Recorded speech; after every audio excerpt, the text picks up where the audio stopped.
ਅੱਜ-ਕੱਲ ਮੈਡੀਕਲ ਸਟੋਰਾਂ ਦੇ ਉੱਤੇ ਜਿਸ ਤਰੀਕੇ ਨਾਲ ਧੜਾ-ਧੜ ਸੈਕਸ ਵਧਾਉਣ ਵਾਲੀਆਂ ਜਿਹੜੀਆਂ ਦਵਾਈਆਂ ਮਿਲ ਰਹੀਆਂ ਨੇ, ਉਹ ਕਿੱਧਰਲੇ ਪਾਸੇ ਨੂੰ ਲੈ ਕੇ ਜਾ ਰਹੀਆਂ ਨੇ ਜੀ ਸਾਨੂੰ? ਕਿ ਵੀ ਜਿਹੜੇ ਮਰਦ ਨੇ ਉਹ ਸੈਕਸੁਅਲ ਤੌਰ ਤੇ ਕਮਜ਼ੋਰ ਹੋ ਰਹੇ ਆ, ਜਿਹਨੂੰ ਆਪਾਂ ਸੈਕਸੁਅਲ ਕਮਜ਼ੋਰੀ ਕਹਿ ਦਿੰਦੇ ਆ ਜਾਂ ਮਰਦਾਨਾ ਕਮਜ਼ੋਰੀ ਕਹਿ ਦਿੰਦੇ ਆ ਜਾਂ ਅੰਗਰੇਜ਼ੀ ਜਿਸ ਨੂੰ ਇਰੈਕਟਾਈਲ ਡਿਸਫੰਕਸ਼ਨ ਕਹਿੰਦੇ ਆ। ਉਹ ਡੋਜ਼ ਜਦੋਂ ਕੰਮ ਕਰਨੋਂ ਹਟ ਜਾਂਦੀ ਹੈ ਜਾਂ ਲਾਲਚ ਬਸ ਉਸ ਤੋਂ ਦੁੱਗਣੀ ਤਿੱਗਣੀ ਚੌਗਣੀ ਡੋਜ਼ ਖਾ ਰਹੇ ਆ। ਇਹ ਲੋਕ ਨਾਲੇ ਤਾਂ ਸ਼ਰਾਬ ਪੀ ਲੈਂਦੇ ਆ, ਨਾਲੇ ਗੋਲੀ ਖਾ ਲੈਂਦੇ ਆ ਤੇ ਉਹ ਸਡਨ ਡੈਥ ਹੋ ਜਾਂਦੀ ਹੈ। ਤੇ ਇਸ ਕਿਸਮ ਦੇ ਜਿਹੜੇ ਹੋਣ ਦੇ ਬਾਵਜੂਦ ਵੀ ਜਿਹੜੇ 3-3 4-4 ਗੁਣਾ ਡੋਜ਼ ਲੈ ਰਹੇ। ਪਰ ਸਾਡੇ ਤਾਂ ਇੱਥੇ ਵਰਤਾਰਾ ਇਹ ਹੈ ਕਿ ਇਸ ਨੂੰ ਇੰਜੋਏ ਸ਼ਬਦ ਦਾ ਜਿਹੜਾ ਇੰਜੋਏ ਸ਼ਬਦ ਜੋੜ ਦਿੱਤਾ ਗਿਆ। ਕੁਛ ਤਾਂ ਸ਼ਰਾਬ ਹੈ ਤਾਂ ਥੋੜ੍ਹਾ ਜਿਹਾ ਸਹਾਰਾ ਦਿੰਦੀ ਹੈ ਤੇ ਕੁਛ ਗੋਲੀ ਦਿੰਦੀ ਹੈ। ਰਲ ਮਿਲ ਕੇ ਉਹਨਾਂ ਨੂੰ ਲੱਗਦਾ ਕਿ ਸਾਡਾ ਡੰਗ ਜਿਹੜਾ ਸਾਡਾ ਗੁਜ਼ਾਰਾ ਹੋ ਗਿਆ। ਤਾਂ ਉਹ ਜਿਹੜਾ ਕਰਦੇ ਆ ਉਹ ਕਿਸੇ ਸ਼ੌਕ 'ਚੋਂ ਨਹੀਂ ਕਰਦੇ, ਕਿਸੇ ਚੌੜ 'ਚੋਂ ਨਹੀਂ ਕਰਦੇ, ਉਹ ਲੋੜ 'ਚੋਂ ਕਰਦੇ ਆ। ਜਿਹੜੇ ਗੋਲੀਆਂ ਖਾ ਕੇ ਇਸ ਤਰੀਕੇ ਨਾਲ ਆਪਣੀ ਗ੍ਰਸਤੀ ਦੀ ਜਿਹੜੀ ਕਰਦੇ ਨੇ ਤੇ ਉਹਦੇ ਨਾਲ ਬਿਮਾਰੀਆਂ ਵੀ ਫਿਰ ਲੱਗਦੀਆਂ ਹੋਣਗੀਆਂ ਕੁਛ ਨਾ ਕੁਛ। ਹਾਰਟ ਨੂੰ ਪ੍ਰਭਾਵਿਤ ਕਰਨਗੇ, ਥੋੜੇ ਗੁਰਦਿਆਂ ਨੂੰ ਕਰਨਗੇ, ਲਿਵਰ ਨੂੰ ਕਰਨਗੇ, ਪੂਰੀ ਬਾਡੀ ਨੂੰ ਵੀਕ ਕਰਨਗੇ, ਕਿਉਂਕਿ ਇਹ ਅਰਜੀ ਸਟਿਮੂਲੇਸ਼ਨ ਹੈ। ਫੀਮੇਲ 'ਚ ਆਪਣੀ ਕਿਸਮ ਦੇ ਉਹਦੇ ਅੰਦਰ ਓਵਰੀਜ਼ ਦੇ ਅੰਦਰ ਅੰਡੇ ਨਹੀਂ ਬਣ ਰਹੇ, ਉਹਦੇ ਅੰਦਰ ਛੋਟੇ ਸਿਸਟ ਨੇ, ਉਹਦੇ ਅੰਦਰ ਮੈਨਸਟ੍ਰੂਏਸ਼ਨ ਠੀਕ ਨਹੀਂ ਆ ਰਹੇ, ਨਾ ਕੋਈ ਮੈਨਸਟ੍ਰੂਏਸ਼ਨ ਸ਼ੁਰੂ ਹੋਣ ਦਾ ਟਾਈਮ ਹੈ ਨਾ ਖਤਮ ਹੋਣ ਦਾ ਟਾਈਮ ਹੈ, ਨਾ ਜੇ ਆਉਂਦੇ ਆ ਤਾਂ ਫਿਰ ਕੋਈ ਉਹਦੀ ਰੈਗੂਲਰਿਟੀ ਨਹੀਂ ਹੈ, ਇਰਰੈਗੂਲਰ ਨੇ, ਪੇਨਫੁਲ। ਤੁਸੀਂ ਇੱਕ ਵਾਰੀ ਖਾਣ ਲੱਗ ਗਏ ਤਾਂ ਥੋੜਾ ਨਾਰਮਲ ਸੈਕਸ ਜਿਹੜਾ ਉਹ ਖਰਾਬ ਹੋ ਜਾਏਗਾ, ਜਿੰਨਾ ਸੀਗਾ ਉਹ ਵੀ ਖਰਾਬ ਹੋ ਜਾਏਗਾ। ਜਦੋਂ ਸਾਨੂੰ ਲੱਗੇ ਕਿ ਅਸੀਂ ਸੈਕਸ਼ੂਅਲ ਕਮਜ਼ੋਰ ਹੋ ਰਹੇ ਹਾਂ ਤਾਂ ਕੋਈ ਫਾਰਮੂਲਾ ਇਦਾਂ ਦਾ ਹੈ ਕਿ ਜਿਹੜਾ ਘਰ ਦੇ ਵਿੱਚ ਸਾਨੂੰ ਦਵਾਈਆਂ ਵਾਲੇ ਪਾਸੇ ਤੋਂ ਰੋਕ ਸਕੇ? ਸਤਿ ਸ਼੍ਰੀ ਅਕਾਲ ਜੀ, ਹਕੀਕਤ ਟੀਵੀ ਪੰਜਾਬੀ ਦੇਖ ਰਹੇ ਸਾਡੇ ਸਾਰੇ ਦਰਸ਼ਕਾਂ ਦਾ ਸਵਾਗਤ। ਮੈਂ ਹਾਂ ਕਾਸਿਫ ਫਾਰੂਕੀ। ਅੱਜ ਅਸੀਂ ਬੜਾ ਹੀ ਗੰਭੀਰ ਵਿਸ਼ਾ ਤੁਹਾਡੇ ਸਾਹਮਣੇ ਲੈ ਕੇ ਆਏ ਹਾਂ। ਉਹ ਵਿਸ਼ਾ ਹੈ ਸਾਡੀ ਗ੍ਰਸਤੀ ਨਾਲ ਸੰਬੰਧਿਤ, ਸਾਡੇ ਪ੍ਰਜਨਨ ਅੰਗਾਂ ਨਾਲ ਸੰਬੰਧਿਤ, ਕਿਉਂਕਿ ਇਸ ਵੇਲੇ ਜਿਹੜੀ ਇਹ ਬਿਮਾਰੀ ਹੈ ਉਹ ਕੌੜੀ ਵੇਲ ਵਾਂਗ ਸਾਡੇ ਸਮਾਜ ਦੇ ਵਿੱਚ ਵੱਧ ਰਹੀ ਹੈ। ਇਸ ਦਾ ਕੀ ਹੱਲ ਹੈ, ਇਸ ਨੂੰ ਕਿਸ ਤਰੀਕੇ ਨਾਲ ਰੋਕਿਆ ਜਾ ਰਿਹਾ? ਕਿਉਂਕਿ ਜਿਹੜੀਆਂ ਸੈਕਸ ਵਧਾਉਣ ਵਾਲੀਆਂ ਗੋਲੀਆਂ ਨੇ ਉਹ ਖਾਣ ਨਾਲ ਜਿਹੜਾ ਸਾਡੇ ਗੁਰਦੇ, ਕਿਡਨੀਆਂ, ਹੋਰ ਬਹੁਤ ਸਾਰੀਆਂ ਜਿਹੜੀਆਂ ਬਿਮਾਰੀਆਂ ਨੇ ਸਾਨੂੰ ਲੱਗਦੀਆਂ ਨੇ। ਸੋ ਇਸ ਤੋਂ ਛੁਟਕਾਰਾ ਕਿਵੇਂ ਪਾਇਆ ਜਾ ਸਕਦਾ ਹੈ, ਇਸ ਦਾ ਹੱਲ ਕੀ ਹੈ? ਔਰ ਇਸ ਵੇਲੇ ਪੂਰੀ ਦੁਨੀਆ ਦੇ ਵਿੱਚ, ਸਾਡੇ ਭਾਰਤ ਦੇ ਵਿੱਚ, ਖਾਸ ਕਰਕੇ ਪੰਜਾਬ ਦੇ ਸਾਡੇ ਖਿੱਤੇ ਦੇ ਵਿੱਚ ਇਸ ਬਿਮਾਰੀ ਦਾ ਜ਼ਿਆਦਾ ਬੋਲਬਾਲਾ ਹੋਇਆ ਪਿਆ। ਸੋ ਸਾਡੇ ਨਾਲ ਇਸ ਮੁੱਦੇ ਦੇ ਉੱਤੇ ਗੱਲਬਾਤ ਕਰਨ ਦੇ ਲਈ ਸਾਡੇ ਨਾਲ ਅੱਜ ਮੌਜੂਦ ਨੇ ਡਾਕਟਰ ਅਮਰ ਸਿੰਘ ਆਜ਼ਾਦ, ਜਿਹੜੇ ਕਿ ਦੁਨੀਆ ਭਰ ਦੇ ਬੜੇ ਮਸ਼ਹੂਰ ਡਾਕਟਰ ਨੇ ਔਰ ਨੈਚੁਰਲਪੈਥੀ ਦੇ ਨਾਲ ਜਿਹੜਾ ਉਹ ਲੋਕਾਂ ਦਾ ਇਸ ਵੇਲੇ ਸੈਂਕੜੇ ਨਹੀਂ, ਹਜ਼ਾਰਾਂ ਨਹੀਂ, ਸਗੋਂ ਲੱਖਾਂ ਲੋਕਾਂ ਦਾ ਜਿਹੜਾ ਉਹ ਇਲਾਜ ਕਰ ਚੁੱਕੇ ਨੇ। ਕੁਦਰਤ ਦੇ ਨੇੜੇ ਦੀ ਗੱਲ ਕਰਦੇ ਨੇ, ਕੁਦਰਤ ਦੀ ਗੱਲ ਕਰਦੇ ਨੇ, ਉਹਨਾਂ ਕੋਲੋਂ ਸਮਝਣ ਦੀ ਗੱਲ ਕਰਦੇ ਹਾਂ ਅੱਜ ਕਿ ਆਖਿਰ ਇਹ ਵਰਤਾਰਾ ਹੈ ਕੀ। ਡਾਕਟਰ ਸਾਹਿਬ ਬਹੁਤ ਬਹੁਤ ਸਵਾਗਤ ਹੈ ਜੀ ਹਕੀਕਤ ਟੀਵੀ ਪੰਜਾਬੀ ਤੇ ਇੱਕ ਵਾਰ ਫਿਰ। ਹਕੀਕਤ ਟੀਵੀ ਦੇ ਸਾਰੇ ਸਰੋਤਿਆਂ ਨੂੰ ਬਹੁਤ ਹੀ ਪਿਆਰ ਭਰੀ ਸਤਿ ਸ਼੍ਰੀ ਅਕਾਲ ਜੀ।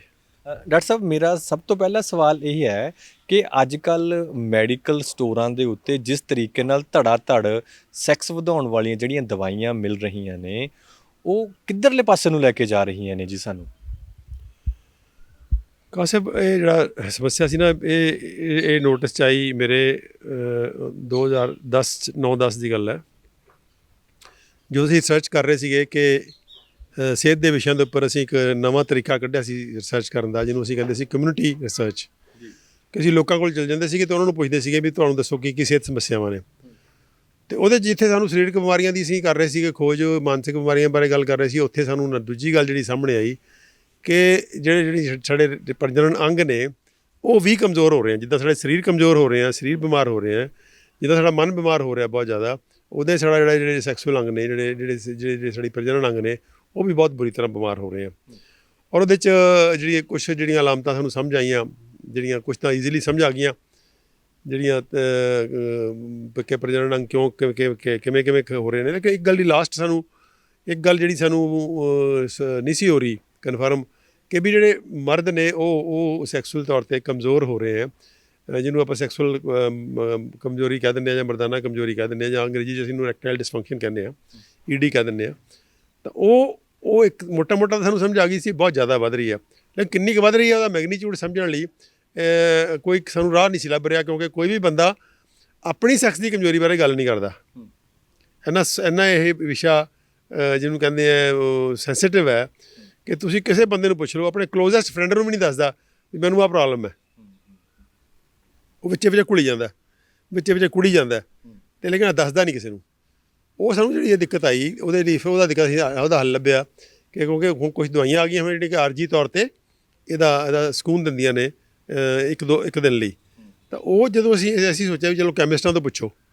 ਜਦੋਂ ਅਸੀਂ ਕੈਮਿਸਟਾਂ ਕੋਲ ਪੁੱਛਣ ਗਏ ਕਿ ਵੀ ਤੁਹਾਡੀ ਜਿਹੜੀ ਇਹਨਾਂ ਦਵਾਈਆਂ ਦੀ ਸੇਲ ਕਿੰਨੀ ਕੁ ਹੈ, ਤਾਂ ਅਸੀਂ ਖੁਦ ਹੀ ਬਹੁਤ ਹੈਰਾਨ ਰਹਿ ਗਏ, ਮਤਲਬ ਹੈਰਾਨ ਹੀ ਨਹੀਂ ਰਹਿ ਗਏ, ਅਸੀਂ ਦੰਗ ਰਹਿ ਗਏ ਕਿ ਇਹਨਾਂ ਦਵਾਈਆਂ ਦਾ ਜਿਹੜਾ ਇਸਤੇਮਾਲ ਸੀਗਾ ਬਹੁਤ ਵੱਡੇ ਪੱਧਰ 'ਤੇ ਹੋ ਰਿਹਾ ਸੀਗਾ, ਹੋ ਰਿਹਾ ਹੈ। ਅਤੇ ਉਸ ਤੋਂ ਵੀ ਅੱਗੇ ਸਾਨੂੰ ਪਤਾ ਲੱਗਿਆ ਜਿਹੜੇ ਕੁਛ ਫੈਕਟਸ ਕਿ ਸਿਰਫ ਬਜ਼ੁਰਗ ਲੋਕ ਨਹੀਂ ਇਹਨੂੰ ਵਰਤ ਰਹੇ, ਜਿਹੜੇ ਸੀਨੀਅਰ ਲੋਕ ਨੇ ਉਹੀ ਨਹੀਂ ਵਰਤ ਰਹੇ, ਇਹਨੂੰ ਬਹੁਤ ਹੀ ਯੰਗ ਜਿਹੜੇ ਲੋਕ ਨੇ ਉਹ ਵੀ ਵਰਤ ਰਹੇ ਹੈ। ਔਰ ਸਿਰਫ ਵਰਤ ਹੀ ਨਹੀਂ ਰਹੇ, ਉਹਨੂੰ ਡੋਜ਼ ਤੋਂ ਵੱਧ ਲੈਣ ਦੀ ਕੋਸ਼ਿਸ਼ ਕਰਦੇ ਆ ਕਿ ਜਿੰਨੀ ਡੋਜ਼ ਉਹਦੀ ਰਿਕਮੈਂਡਡ ਡੋਜ਼ ਹੈ, ਮੈਡੀਕਲ ਹਸਪਤਾਲ ਦਵਾਈ ਹੈ, ਉਹ ਮੈਡੀਕਲ ਸਾਇੰਸ ਦੇ ਅੰਦਰ ਉਹਦੀ ਇੱਕ ਰਿਕਮੈਂਡਡ ਡੋਜ਼ ਹੈ। ਤਾਂ ਉਹ ਡੋਜ਼ ਜਦੋਂ ਕੰਮ ਕਰਨੋਂ ਹਟ ਜਾਂਦੀ ਹੈ ਜਾਂ ਲਾਲਚ ਬਸ ਉਸ ਤੋਂ ਦੁੱਗਣੀ ਤਿੱਗਣੀ ਚੌਗਣੀ ਡੋਜ਼ ਖਾ ਰਹੇ ਆ। ਅਤੇ ਜਿਹੜੀ ਕਿ ਦਵਾਈ ਪਹਿਲਾਂ ਹੀ ਬਹੁਤ ਟੌਕਸਿਕ ਹੈ ਔਰ ਉਹਦੇ 'ਚ ਨੋਨ ਹੈ, ਲਿਖਿਆ ਹੋਇਆ ਕਿ ਇਹਨੂੰ ਸ਼ਰਾਬ ਦੇ ਨਾਲ ਨਹੀਂ ਲੈਣਾ, ਕਿਸੇ ਹੋਰ ਚੀਜ਼ ਦੇ ਨਾਲ ਨਹੀਂ ਲੈਣਾ। ਔਰ ਬਹੁਤ ਸਾਰੇ ਐਕਸੀਡੈਂਟਸ ਹੁੰਦੇ ਆ ਕਿ ਲੋਕ ਨਾਲੇ ਤਾਂ ਸ਼ਰਾਬ ਪੀ ਲੈਂਦੇ ਆ ਨਾਲੇ ਗੋਲੀ ਖਾ ਲੈਂਦੇ ਆ ਅਤੇ ਉਹ ਸਡਨ ਡੈਥ ਹੋ ਜਾਂਦੀ ਹੈ। ਤਾਂ ਇਸ ਕਿਸਮ ਦੇ ਜਿਹੜੇ ਹੋਣ ਦੇ ਬਾਵਜੂਦ ਵੀ ਜਿਹੜੇ 3-3 4-4 ਗੁਣਾ ਡੋਜ਼ ਲੈ ਰਹੇ। ਤਾਂ ਇਹ ਪਰ ਡਾਕਟਰ ਸਾਹਿਬ, ਤੁਸੀਂ ਗੱਲ ਕਰ ਰਹੇ ਹੋ ਕਿ ਸ਼ਰਾਬ ਦੇ ਨਾਲ ਇੱਦਾਂ ਦੀਆਂ ਜਿਹੜੀਆਂ ਸੈਕਸ ਵਧਾਊ ਗੋਲੀਆਂ ਨਹੀਂ ਖਾਣੀਆਂ ਚਾਹੀਦੀਆਂ, ਇਸ ਨਾਲ ਮੌਤ ਹੋ ਸਕਦੀ ਹੈ। ਪਰ ਸਾਡੇ ਤਾਂ ਇੱਥੇ ਵਰਤਾਰਾ ਇਹ ਹੈ ਕਿ ਇਸ ਨੂੰ ਇੰਜੋਏ ਸ਼ਬਦ ਦਾ ਜਿਹੜਾ ਇੰਜੋਏ ਸ਼ਬਦ ਜੋੜ ਦਿੱਤਾ ਗਿਆ ਇਸ ਤਰੀਕੇ ਨਾਲ ਜਦੋਂ ਵਰਤਾਰਾ ਅਸੀਂ ਕਰਦੇ ਹਾਂ। ਉਹਦੇ 'ਚ ਕਿਸੇ ਦਾ ਆਪਾਂ ਦੋਸ਼ ਨਹੀਂ ਦੇ ਸਕਦੇ ਕਿਸੇ ਨੂੰ, ਕਿਉਂਕਿ ਇਹ ਇੱਕ ਇਹੋ ਜਿਹਾ ਵਿਸ਼ਾ ਹੈ ਜਿਹਦੇ 'ਚ ਜਿਹੜਾ ਮਨੁੱਖ ਨੂੰ ਬਹੁਤ ਹੀ ਨੇੜੇ ਉਹਦੇ ਦਿਲ ਦੇ। ਉਹ ਹਰ ਮਨੁੱਖ ਦੀ ਇੱਛਾ ਹੁੰਦੀ ਹੈ ਕਿ ਮੈਂ ਮਰਨ ਤੱਕ ਜਿਹੜੇ ਮੇਰੇ ਅੰਦਰ ਜਿਹੜੀ ਐਨਰਜੀ ਹੈ, ਊਰਜਾ ਹੈ, ਘੱਟ ਨਾ ਹੋਵੇ। ਔਰ ਬਹੁਤ ਸਹੀ ਸੋਚ ਹੈ, ਕੋਈ ਗਲਤੀ ਨਹੀਂ ਹੈ। ਹੋਣਾ ਵੀ ਇੱਦਾਂ ਚਾਹੀਦਾ ਕਿਉਂਕਿ ਜਿਹੜਾ ਮਰਦ ਹੈ, ਮਨੁੱਖ ਦਾ ਸਰੀਰ ਬਣੇ ਇੱਦਾਂ ਦਾ ਹੋਇਆ ਕਿ ਜੇ ਉਹ ਤੰਦਰੁਸਤ ਰਹੇ ਤਾਂ ਉਹਦੇ ਅੰਦਰ ਉਹ ਊਰਜਾ ਜਿਹੜੀ ਹੈ ਉਹ ਠੀਕ ਹੈ, ਥੋੜ੍ਹੀ ਬਹੁਤੀ ਕਮਜ਼ੋਰ ਹੋ ਜਾਂਦੀ ਹੈ ਉਮਰ ਨਾਲ, ਲੇਕਿਨ ਉਹ ਬਹੁਤ ਜ਼ਿਆਦਾ ਕਮਜ਼ੋਰ ਨਹੀਂ ਹੁੰਦੀ ਅਤੇ ਕਿ ਉਹ ਬਿਲਕੁਲ ਹੀ ਜਿਹੜਾ ਹੈ ਨਾਕਾਬਲ ਹੋ ਜਾਵੇ ਸੈਕਸ ਪਰਫੋਰਮ ਕਰਨ ਦੇ। ਅਤੇ ਉਹ ਕਿਉਂਕਿ ਹੁਣ ਜਿਹੜੇ ਜੋ ਵਰਤਾਰਾ ਵਾਪਰ ਰਿਹਾ ਹੈ ਉਹਦੇ ਕੋਈ ਬਹੁਤ ਗਹਿਰੇ ਕਾਰਨ ਨੇ, ਕਿਉਂਕਿ ਇਹ ਵਰਤਾਰਾ ਜਦੋਂ ਵਾਪਰ ਰਿਹਾ ਤਾਂ ਜਿਹੜੇ ਲੋਕ ਇਹ ਕੰਮ ਕਰ ਰਹੇ ਹੈ, ਕੁਛ ਤਾਂ ਸ਼ਰਾਬ ਹੈ ਤਾਂ ਥੋੜ੍ਹਾ ਜਿਹਾ ਸਹਾਰਾ ਦਿੰਦੀ ਹੈ ਅਤੇ ਕੁਛ ਗੋਲੀ ਦਿੰਦੀ ਹੈ, ਤਾਂ ਰਲ ਮਿਲ ਕੇ ਉਹਨਾਂ ਨੂੰ ਲੱਗਦਾ ਕਿ ਸਾਡਾ ਡੰਗ ਜਿਹੜਾ ਸਾਡਾ ਗੁਜ਼ਾਰਾ ਹੋ ਗਿਆ। ਤਾਂ ਉਹ ਜਿਹੜਾ ਕਰਦੇ ਆ ਉਹ ਕਿਸੇ ਸ਼ੌਕ 'ਚੋਂ ਨਹੀਂ ਕਰਦੇ, ਕਿਸੇ ਚੌੜ 'ਚੋਂ ਨਹੀਂ ਕਰਦੇ, ਉਹ ਲੋੜ 'ਚੋਂ ਕਰਦੇ ਆ।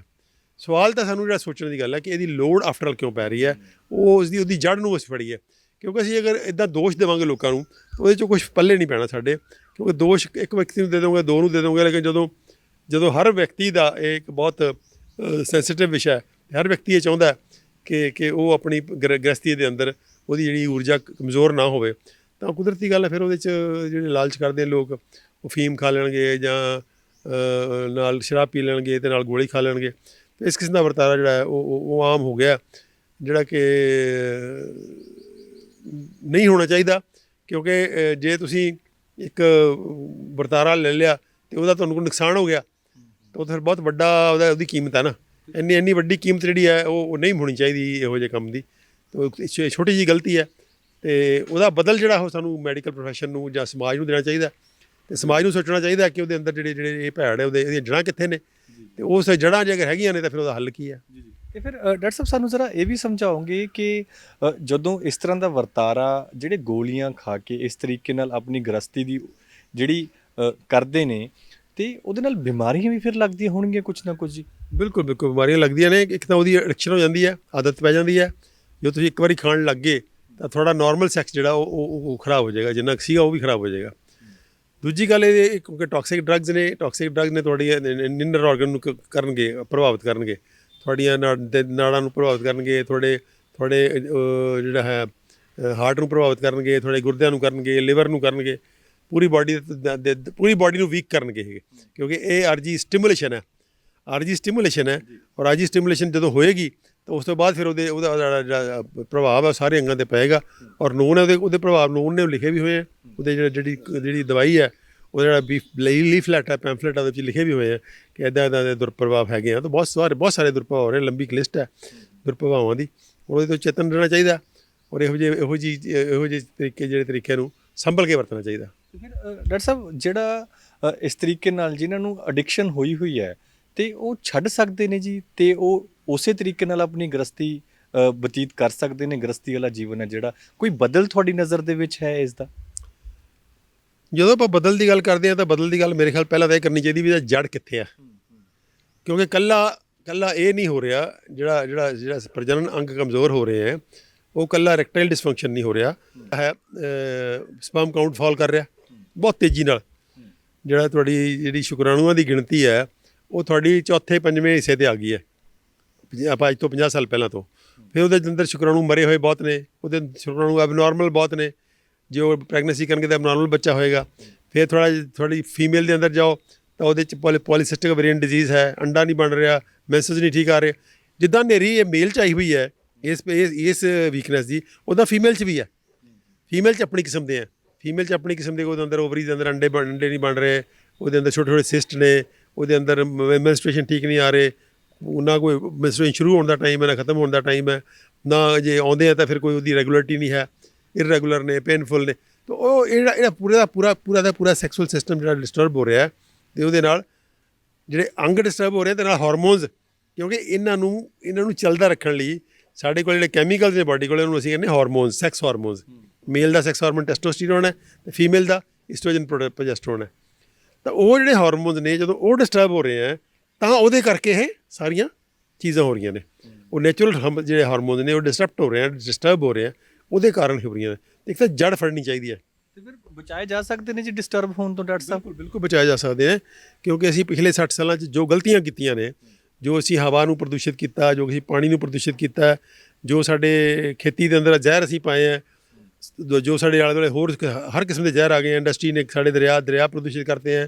ਅਸੀਂ ਆਪਣੇ ਆਲੇ ਦੁਆਲੇ ਜਿਹਨੂੰ ਕਹਿੰਦੇ ਆ ਹਨੇਰੀ ਲਿਆਤੀ ਕੈਮੀਕਲ ਦੀ, ਉਹ ਕੈਮੀਕਲ ਜਿਹੜੇ ਕਿ ਟੌਕਸਿਕ ਨੇ, ਜਿਹੜਾ ਕੱਲਾ ਹੀ ਮਾਣ ਨਹੀਂ ਸੀਗਾ, ਉਹ ਸੈਂਕੜੇ ਹਜ਼ਾਰਾਂ ਦੀ ਗਿਣਤੀ ਸਾਡੀ ਜ਼ਿੰਦਗੀ 'ਚ ਆ ਗਏ ਆ। ਡਾਕਟਰ ਸਾਹਿਬ, ਜਿਨ੍ਹਾਂ ਲੋਕਾਂ ਨੂੰ ਇਸ ਤਰੀਕੇ ਦੀ ਆਦਤ ਪਈ ਹੋਈ ਹੈ ਜਾਂ ਪੁੱਠੀਆਂ ਅਸੀਂ ਹਰਕਤਾਂ ਕਹਿ ਸਕਦੇ ਹਾਂ ਕਿ ਪੁੱਠੀਆਂ ਆਦਤਾਂ ਲੱਗੀਆਂ ਹੋਈਆਂ ਨੇ ਜਾਂ ਕਾਰਪੋਰੇਟ ਘਰਾਣਿਆਂ ਨੇ ਐਡਵਰਟੀਜ਼ਮੈਂਟ ਕਰਕੇ ਲਗਾ ਦਿੱਤੀਆਂ ਨੇ, ਤੇ ਫਿਰ ਸਾਡੇ ਕੋਲ ਘਰਾਂ ਦੇ ਵਿੱਚ ਜਾਂ ਤੁਹਾਡੇ ਕੋਲ, ਤੁਸੀਂ ਸਾਰੀ ਉਮਰ ਹੋ ਗਈ ਹੈ ਇਸ ਪੇਸ਼ੇ ਦੇ ਲਈ, ਜਿਹੜੀ ਤੁਹਾਡੀ ਰਿਸਰਚ ਕੀਤੀ ਹੈ, ਬੜੀ ਲੰਮੀ ਰਿਸਰਚ ਹੈ ਤੁਹਾਡੀ ਇਸ ਦੇ ਉੱਤੇ, ਕੋਈ ਸਾਡੇ ਘਰਾਂ ਦੇ ਵਿੱਚ ਇਸ ਤਰ੍ਹਾਂ ਦਾ ਸਿਸਟਮ ਹੈ ਜਾਂ ਸਾਡਾ ਘਰੇਲੂ ਕੋਈ ਨੁਸਖੇ ਹੈਗੇ ਨੇ ਜਿਸ ਨਾਲ ਅਸੀਂ ਜਦੋਂ ਸਾਨੂੰ ਲੱਗੇ ਕਿ ਅਸੀਂ ਸੈਕਸ਼ੂਅਲ ਕਮਜ਼ੋਰ ਹੋ ਰਹੇ ਹਾਂ, ਤਾਂ ਕੋਈ ਫਾਰਮੂਲਾ ਇੱਦਾਂ ਦਾ ਹੈ ਕਿ ਜਿਹੜਾ ਘਰ ਦੇ ਵਿੱਚ ਸਾਨੂੰ ਦਵਾਈਆਂ ਵਾਲੇ ਪਾਸੇ ਤੋਂ ਰੋਕ ਸਕੇ?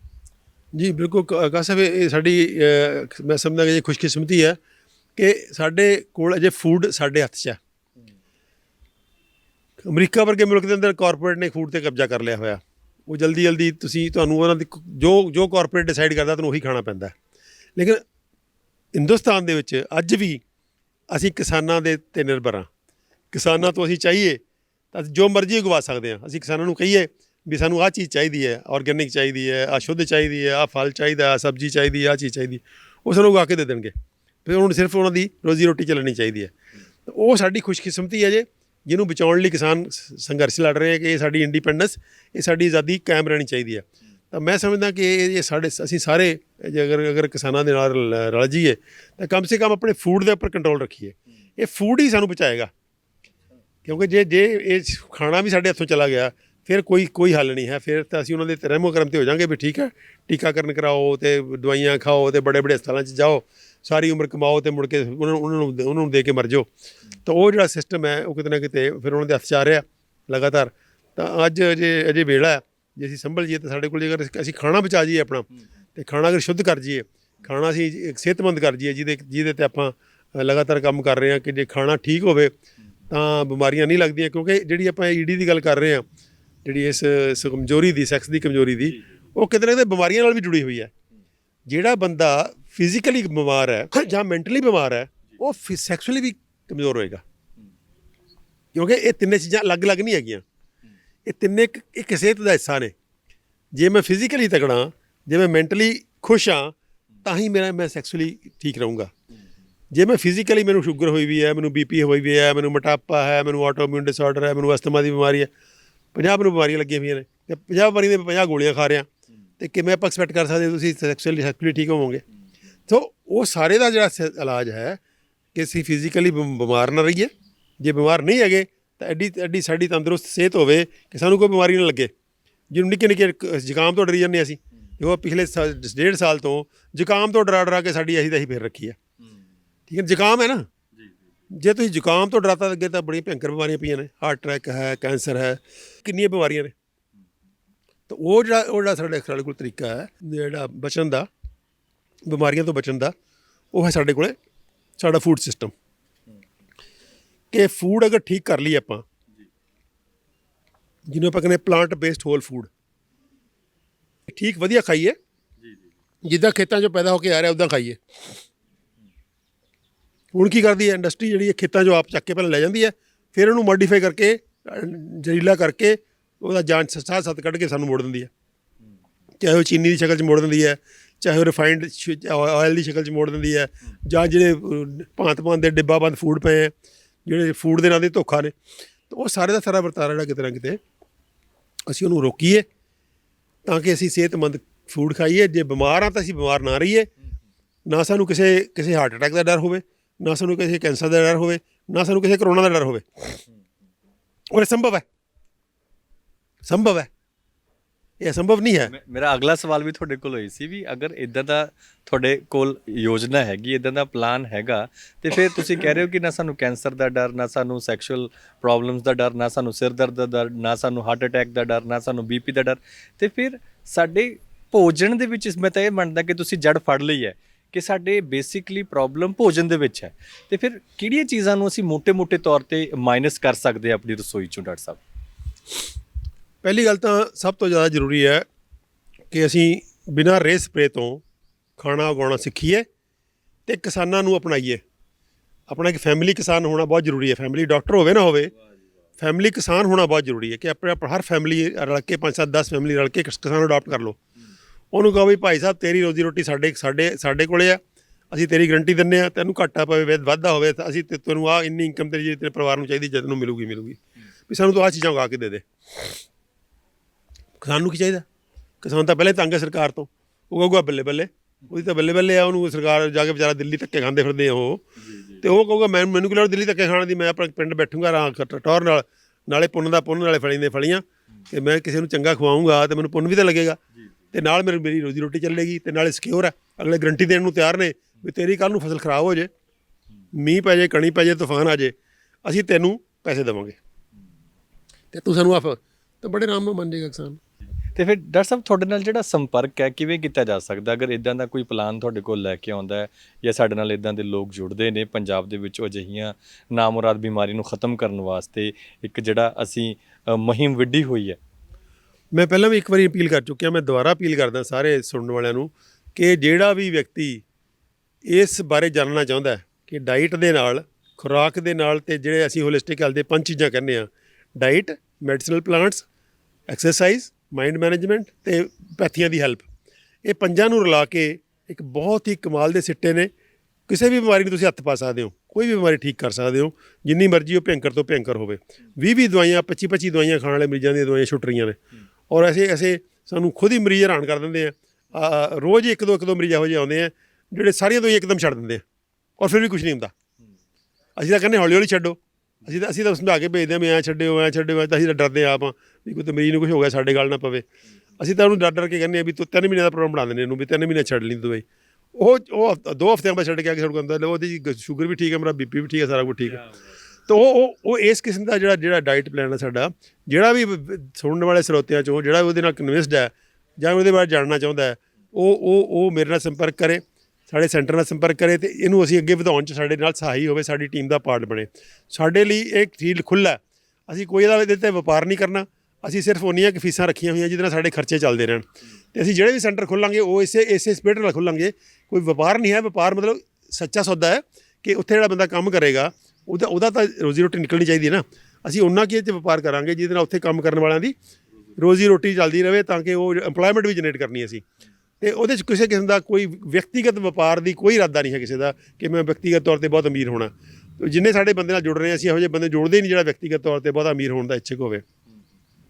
ਤਾਂ ਉਹ ਜਿਹੇ ਦੋਸਤਾਂ ਨੂੰ ਅਪੀਲ ਹੈ ਕਿ ਜਿਹੜੇ ਵੀ ਬੰਦੇ ਇਹਦੇ 'ਚ ਆਪਣਾ ਹਿੱਸਾ ਪਾਉਣਾ ਚਾਹੁੰਦੇ ਆ, ਆਪਣਾ ਯੋਗਦਾਨ ਪਾਉਣਾ ਚਾਹੁੰਦੇ ਆ, ਜਾਂ ਕੋਈ ਜਥੇਬੰਦੀਆਂ ਯੋਗਦਾਨ ਪਾਉਣਾ ਚਾਹੁੰਦੀਆਂ ਨੇ, ਉਹ ਸੰਪਰਕ ਕਰਨ, ਤਾਂ ਕਿ ਆਪਾਂ ਪੰਜਾਬ ਦੇ ਅੰਦਰ ਇੱਕ ਐਸੇ ਨੂੰ ਲਹਿਰ ਦੀ ਸ਼ਕਲ ਦਈਏ। ਕਿਉਂਕਿ ਪੰਜਾਬ ਇਸ ਵੇਲੇ ਸੱਭਿਅਤਾ ਦੇ ਤੌਰ 'ਤੇ ਖਤਰੇ 'ਚ ਹੈ। ਪੰਜਾਬ ਦਾ ਮੇਰਾ ਮਤਲਬ ਪੰਜਾਬ ਕੱਲਾ ਨਹੀਂ, ਪੰਜਾਬ ਓਲਡ ਪੰਜਾਬ ਲਾ ਲਓ ਤੁਸੀਂ, ਓਲਡ ਪੰਜਾਬ ਲਾ ਲਓ, ਤੇ ਜਿਹੜਾ ਪੁਰਾਣਾ ਪੰਜਾਬ ਸੀਗਾ ਉਹ ਲਗਭਗ ਸਾਰਾ ਇਹਦੀ ਮਾਰਚ ਹਰਿਆਣਾ ਵੀ ਹੈ, ਉਹ 'ਚ ਕੁਛ ਹਿਮਾਚਲ ਵੀ ਹੈ, ਕੁਛ ਰਾਜਸਥਾਨ ਦੇ ਹਿੱਸੇ, ਜਿੱਥੇ ਕਿ ਪ੍ਰਕੋਪ ਜ਼ਿਆਦਾ ਹੋਇਆ ਗ੍ਰੀਨ ਰੈਵੋਲੂਸ਼ਨ ਦਾ, ਉਹ ਇਲਾਕੇ ਜ਼ਿਆਦਾ ਮਾਰਚ ਨੇ। ਤਾਂ ਉੱਥੇ ਸਾਰੇ ਦੇ ਸਾਰੇ 'ਚ ਆਪਾਂ ਇੱਕ ਲਹਿਰ ਬਣਾਈਏ ਤਾਂ ਕਿ ਉੱਥੋਂ ਦੀ ਜਿਹੜੀ ਸੱਭਿਅਤਾ, ਉੱਥੋਂ ਦੀ ਮਨੁੱਖਤਾ ਜਿਹੜੀ ਖਤਰੇ 'ਚ ਆ ਰਹੀ ਹੈ, ਉੱਥੋਂ ਦੀ ਜਿਹੜੀ ਮਨੁੱਖਤਾ ਜਿਹੜੀ ਆ ਉਹ ਫਿਜ਼ੀਕਲੀ, ਮੈਂਟਲੀ ਅਤੇ ਸੈਕਸੁਅਲੀ ਇੱਕ ਨਿਘਾਰ ਵੱਲ ਜਾ ਰਹੀ ਹੈ, ਉਹਨੂੰ ਠੱਲ ਪਾਈ ਜਾ ਸਕੇ। ਅਤੇ ਇਹ ਆਪਾਂ ਫਿਰ ਮੁੜ ਕੇ ਇੱਕ ਹੱਸਦਾ ਵਸਦਾ, ਇੱਕ ਨੱਚਦਾ ਟੱਪਦਾ ਗਾਉਂਦਾ ਪੰਜਾਬ ਜਾਂ ਜਿਹੜਾ ਸਮਾਜ ਹੈ ਉਹ ਖੜ੍ਹਾ ਕਰ ਸਕੀਏ, ਤਾਂ ਕਿ ਕੋਈ ਆਉਣ ਵਾਲੀਆਂ ਪੀੜ੍ਹੀਆਂ ਸਾਨੂੰ ਇਹ ਦੋਸ਼ ਨਾ ਦੇਣ ਵੀ ਸਾਡੇ ਬਜ਼ੁਰਗ ਤਾਂ ਬਹੁਤ ਹੀ ਨਲਾਇਕ ਸੀਗੇ, ਵੀ ਸਾਡੇ ਲਈ ਕੁਛ ਵੀ ਨਹੀਂ ਛੱਡ ਕੇ ਗਏ, ਸਾਡੇ ਲਈ ਬਿਮਾਰੀਆਂ ਛੱਡ ਗਏ। ਬਹੁਤ ਬਹੁਤ ਸ਼ੁਕਰੀਆ ਜੀ ਡਾਕਟਰ ਸਾਹਿਬ ਸਾਰੀ ਗੱਲਬਾਤ ਦੇ ਲਈ। ਸੋ ਇਹ ਸਨ ਡਾਕਟਰ ਅਮਰ ਸਿੰਘ ਆਜ਼ਾਦ, ਜਿਨ੍ਹਾਂ ਨੇ ਬਾ ਕਮਾਲ ਦੀਆਂ ਗੱਲਾਂ ਅੱਜ ਸਾਂਝੀਆਂ ਕੀਤੀਆਂ ਨੇ। ਹਰ ਇੱਕ ਬਿਮਾਰੀ ਦਾ, ਚਾਹੇ ਉਹ ਸਮਾਜਿਕ ਹੋਵੇ, ਆਰਥਿਕ ਹੋਵੇ ਜਾਂ ਫਿਰ ਮਾਨਸਿਕ ਹੋਵੇ, ਉਹਨਾਂ ਨੇ ਲਗਭਗ ਜਿਹੜੀ ਜੜ ਫੜ ਕੇ, ਰੂਟ ਕਾਜ਼ ਫੜ ਕੇ ਉਹਦਾ ਹੱਲ ਤਲਾਸ਼ਣ ਦੀ ਕੋਸ਼ਿਸ਼ ਕੀਤੀ ਹੈ। ਅਤੇ ਅਸੀਂ ਇਹੋ ਉਮੀਦ ਕਰਦੇ ਹਾਂ ਕਿ ਆਉਣ ਵਾਲੇ ਦਿਨਾਂ ਦੇ ਵਿੱਚ ਤੁਸੀਂ ਡਾਕਟਰ ਅਮਰ ਸਿੰਘ ਆਜ਼ਾਦ ਹੋਰਾਂ ਦੀ ਟੀਮ ਦਾ ਹਿੱਸਾ ਬਣੋਗੇ। ਇਸ ਬਿਮਾਰੀਆਂ ਤੋਂ ਜਿਹੜੀਆਂ ਸਾਨੂੰ ਗ੍ਰਸਤੀ ਨਾਲ ਸੰਬੰਧਿਤ ਹੋਣ, ਫਿਜ਼ੀਕਲ ਹੋਣ, ਮਾਨਸਿਕ ਤੌਰ 'ਤੇ ਹੋਣ, ਉਸ ਦਾ ਰੂਟ ਕਾਜ਼ ਜਿਹੜਾ, ਉਸ ਦੀ ਜੜ ਤੋਂ ਉਸ ਨੂੰ ਖਤਮ ਕਰਕੇ ਇੱਕ ਨਵਾਂ, ਜਿਸ ਤਰੀਕੇ ਨਾਲ ਡਾਕਟਰ ਸਾਹਿਬ ਨੇ ਕਿਹਾ, ਇੱਕ ਨਵੇਂ ਪੰਜਾਬ ਦੀ ਜਿਹੜੀ ਅਸੀਂ ਸਿਰਜਣਾ ਕਰੀਏ। ਕਾਸਿਫ ਫਾਰੂਕੀ, ਹਕੀਕਤ ਟੀਵੀ ਪੰਜਾਬੀ, ਪਟਿਆਲਾ।